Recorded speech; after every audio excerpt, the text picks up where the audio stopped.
안녕하세요. 오늘은 노년의 성생활에 대해 솔직하고 깊이 있게 이야기해 보려 합니다. 이 주제는 민감할 수 있지만 건강하고 행복한 노년을 위해 꼭 다뤄야 할 주제입니다. 준비되셨나요?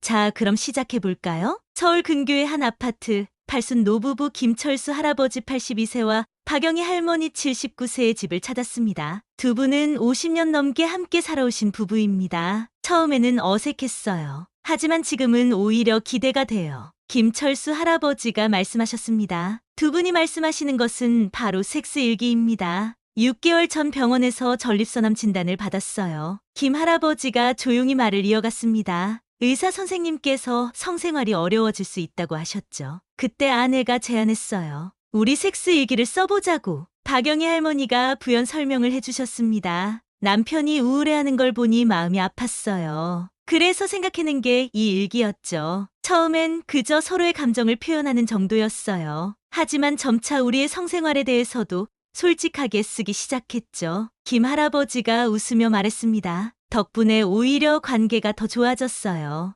아내가 원하는 걸 알게 되니까 더 신경 쓰게 되더라고요. 성관계 빈도는 줄었지만 질은 오히려 좋아졌다고 할까요? 박 할머니도 동의했습니다. 맞아요. 예전엔 말하기 어려웠던 것들도 이제는 자연스럽게 이야기해요. 성욕이 떨어졌다고 해서 친밀감까지 사라지는 건 아니더라고요. 오히려 더 깊어진 것 같아요. 두 분의 이야기는 노년의 성생활이 단순히 육체적인 관계를 넘어 정서적, 심리적으로 얼마나 중요한지를 보여줍니다. 대구에 사시는 이선우 할아버지 75세의 이야기는 또 다릅니다. 이 할아버지는 5년 전 아내와 사별하신 후 최근 새로운 파트너를 만나셨습니다. 처음엔 죄책감이 들었어요. 이 할아버지가 고백했습니다. 아내가 떠난 지 얼마 안 됐는데 새 여자를 만나도 되나 싶었죠. 하지만 시간이 지나면서 깨달았어요. 살아있는 동안 행복할 권리가 있다는 걸요. 이 할아버지는 새 파트너와의 관계에 대해 솔직하게 말씀해 주셨습니다. 처음엔 걱정이 많았어요. 발기부전 문제도 있었고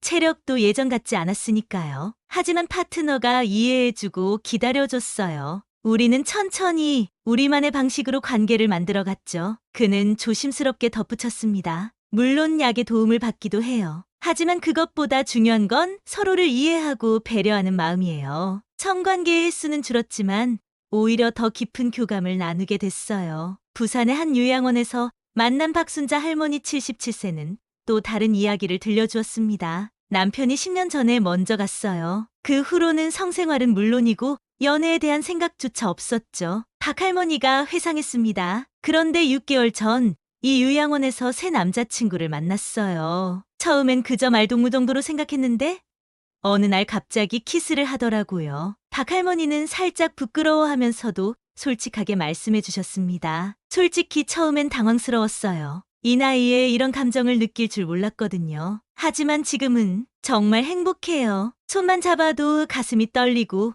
뽀뽀만 해도 온몸에 전기가 흐르는 것 같아요. 그녀는 요양원에서의 성생활에 대해서도 이야기해 주었습니다. 물론 여기서는 제약이 많아요. 개인 공간도 부족하고 간호사들의 눈치도 봐야 하죠. 하지만 우리는 우리만의 방법을 찾았어요. 가끔은 손을 잡고 산책을 나가 한적한 곳에서 키스도 하고 그게 우리의 성생활이에요. 박 할머니의 이야기는 성생활이 반드시 성교만을 의미하는 것이 아니라는 점을 상기시켜줍니다. 스킨십, 애정 표현, 그리고 정서적 교감 모두가 넓은 의미의 성생활에 포함됩니다. 하지만 노년의 성생활이 항상 장밋빛인 것만은 아닙니다. 신체적인 변화와 건강 문제로 어려움을 겪는 경우도 많습니다. 서울에 사는 황미영 할머니 68세는 이런 고민을 털어놓았습니다. 폐경 이후로 성관계가 정말 힘들어졌어요. 질건조증 때문에 아프기도 하고 처음엔 너무 당황스러웠죠. 남편도 저도 어떻게 해야 할지 몰랐어요. 황 할머니는 자신이 겪은 어려움과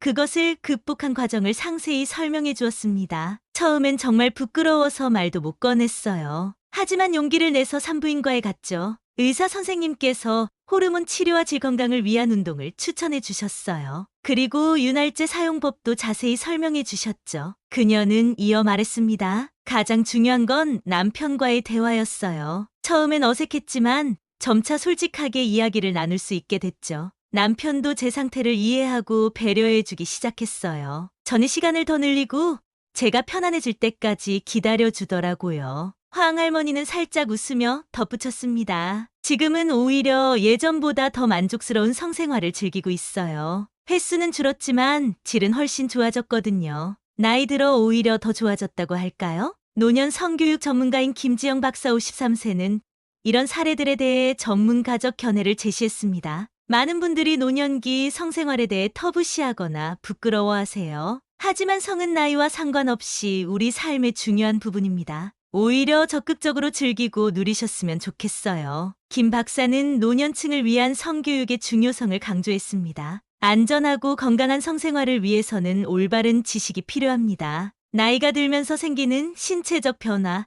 안전한 성관계 방법, 성병 예방 등에 대해 배우는 것이 중요해요. 특히 요즘은 노년층 사이에서도 성병이 증가하고 있어 주의가 필요합니다. 그녀는 구체적인 통계를 인용하며 설명을 이어갔습니다. 질병관리청 자료에 따르면 65세 이상 노인의 성병 감염률이 최근 5년간 30% 이상 증가했어요. 이는 노년층의 성생활이 활발해졌다는 긍정적인 신호이기도 하지만 동시에 안전에 대한 인식이 부족하다는 것을 보여주기도 합니다. 실제로 최근 들어 노년층을 대상으로 한 성교육 프로그램들이 늘어나고 있습니다. 서울의 한 복지관에서 진행하는 황혼의 사랑학교는 큰 인기를 끌고 있습니다. 이 프로그램에 참여한 정영수 할아버지 71세는 자신의 경험을 상세히 들려주었습니다. 처음엔 정말 부끄러웠어요. 이 나이에 무슨 성교육이냐 싶었죠. 하지만 와보니 정말 유익하더라고요. 콘돔 사용 것부터 오럴 섹스의 안전한 방법까지 솔직히 몰랐던 것들을 많이 배웠습니다. 정 할아버지는 특히 성병 예방에 대한 교육이 인상 깊었다고 말했습니다. 저희 세대는 성병에 대해 잘 모르고 살았어요.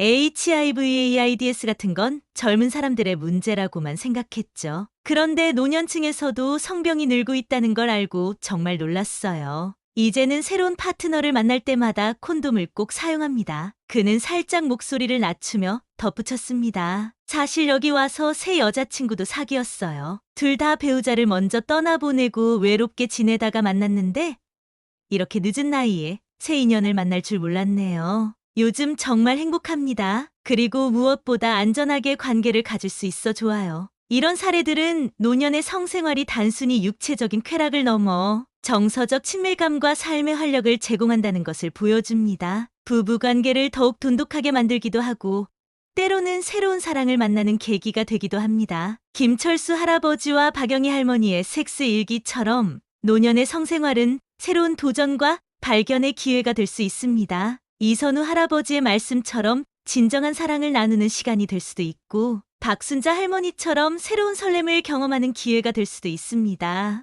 물론 황미영 할머니의 경우처럼 신체적인 변화로 인한 어려움이 있을 수 있습니다. 하지만 이 또한 극복 가능한 문제이며 오히려 이를 통해 더 깊은 이해와 친밀감을 나눌 수 있습니다. 노년의 성생활에 대한 사회적 인식 개선도 중요한 과제입니다. 서울대학교 노년학과 박지성 교수 58세는 이에 대해 다음과 같이 말합니다. 우리 사회는 아직도 노인의 성을 금기시하는 경향이 있습니다. 하지만 이는 노인의 기본적 권리를 무시하는 것입니다. 노인들도 성적 존재로서 존중받아야 합니다. 박 교수는 최근 연구 결과를 인용하며 설명을 이어갔습니다. 65세 이상 노인 1000명을 대상으로 한 조사에서 응답자의 60%가 여전히 성생활에 관심이 있다고 답했습니다. 하지만 이 중 실제로 성생활을 하고 있는 비율은 30%에 불과했죠. 이는 사회적 편견과 제도적 제약 때문입니다. 실제로 많은 노인들이 성생활에 대한 사회적 편견 때문에 어려움을 겪고 있습니다. 서울의 한 노인복지관에서 만난 이영우 할아버지 76세는 이렇게 말했습니다. 젊은 사람들은 우리가 성에 대해 이야기만 해도 더럽다, 창피하다고 생각해요. 하지만 우리도 감정이 있고 욕구가 있는 사람이에요. 이 할아버지는 자신의 경험을 솔직하게 털어놓았습니다. 작년에 재혼을 했어요. 하지만 자식들의 반대가 심했죠. 그 나이에 무슨 결혼이냐?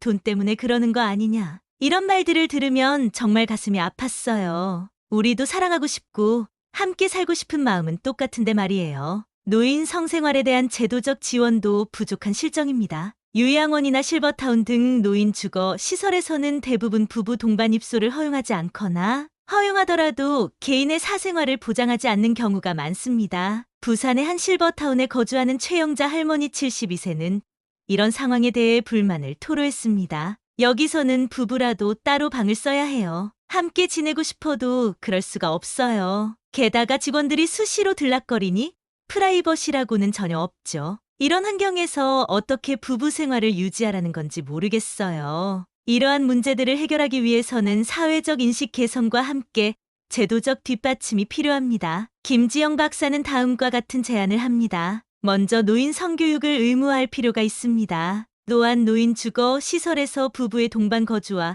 사생활 보장을 의무화하는 법적 장치도 마련되어야 합니다. 그리고 무엇보다 노인의 성을 자연스럽고 건강한 것으로 바라보는 사회적 분위기가 형성되어야 합니다. 한편 노년의 성생활에는 새로운 기회도 있습니다. 최근에는 노인을 위한 데이팅 앱도 등장했고 노인 전용 성인용품점도 생겨나고 있습니다. 서울의 한 노인 전용 성인용품점 운영자 박서연 씨 45세는 이렇게 말합니다. 처음에는 손님들이 매우 부끄러워하셨어요. 하지만 점차 편안하게 자신의 필요를 이야기하시더라고요. 특히 질건조증이나 발기부전 등 노화로 인한 문제를 해결할 수 있는 제품들을 많이 찾으세요. 박 씨는 덧붙였습니다. 최근에는 커플이 함께 오시는 경우도 많아졌어요. 서로의 욕구를 이해하고 함께 해결 방법을 찾으려는 모습을 보면 정말 아름답다는 생각이 들어요. 이처럼 노년의 성생활은 여전히 많은 도전과 어려움이 있지만 동시에 새로운 가능성과 기회도 열리고 있습니다. 중요한 것은 이를 자연스럽고 건강한 삶의 일부로 받아들이는 사회적 인식의 변화입니다. 노년의 성생활은 단순히 육체적 쾌락의 문제가 아닙니다. 그것은 삶의 질, 자존감, 그리고 인간관계의 문제입니다. 나이가 들어도 우리의 감정과 욕구는 사라지지 않습니다. 오히려 더 깊고 풍부해질 수 있습니다. 우리 모두가 나이에 상관없이 건강하고 행복한 성생활을 누릴 권리가 있습니다. 부끄러워하거나 숨기지 말고 당당하게 즐기고 누리시기 바랍니다. 그것이 바로 진정한 의미의 활기찬 노년이 아닐까요? 여러분의 인생에 늘 사랑과 열정이 가득하기를 바랍니다. 감사합니다.